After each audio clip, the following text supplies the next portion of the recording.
दिल्लीतील विद्यार्थी आंदोलनाला यश आलेलं आहे। येवल्यामध्ये हातात तिरंगा घेऊन जल्लोष करण्यात आलाय।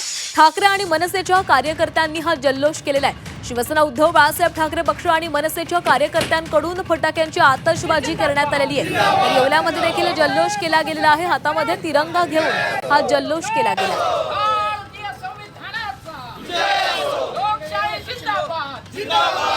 राजीनामा झाला त्याबद्दल आम्ही विंचूर चौफुलीवर सर्व पक्षाच्या वतीने व विद्यार्थ्यांच्याही वतीने जो आनंद उत्सव येवल्यामध्ये साजरा करत आहोत। गेल्या 35 दिवसापासून विद्यार्थ्यांचं जंतर मंतरवरती आंदोलन चालू होतं। त्या आंदोलनाला काल कुठंतरी यश आलं। हे सरकार म्हणत होतं आम्ही राजीनामा घेत नाही, पण या विद्यार्थ्यांच्या मागणीच्या जोरावर हा राजीनामा घेतला।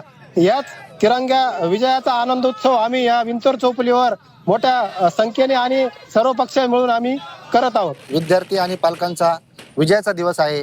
याच पार्श्वभूमीवर ठाकरे बंधूंनी जो मुंबईत तिरंगा विजय जल्लोष हा साजरा केला आहे, त्याच पार्श्वभूमीवर शिवसेना उद्धव बाळासाहेब ठाकरेच्या वतीने आम्ही विंचूर चौफुली येथे हा आनंद उत्सव साजरा करत आहोत। आंदोलनाला काल पूर्णत्व यश आलं आणि राजसाहेब आणि उद्धव साहेब यांच्या वतीने जो आज काय आनंद उत्सव महाराष्ट्रभर चालू आहे, त्यामध्ये येवला तालुकाचे शिवसेना आणि मनसेचे आणि विद्यार्थी यांच्या जाहीर आम्ही आनंद उत्सवात सामील झालो आहे।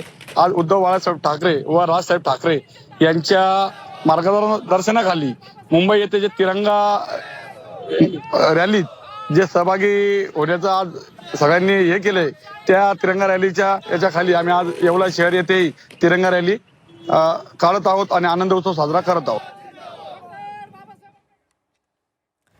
तर येवल्यामध्ये हातात तिरंगा घेऊन जल्लोष करण्यात आलेला आहे। सोबतच फटाक्यांची आतषबाजी देखील करण्यात आलेली आहे। विद्यार्थी दिल्लीमध्ये आंदोलन सुरू होतं, त्या आंदोलनाला यश आलं आणि त्यामुळेच आज अनेक ठिकाणी जल्लोष केला जातो।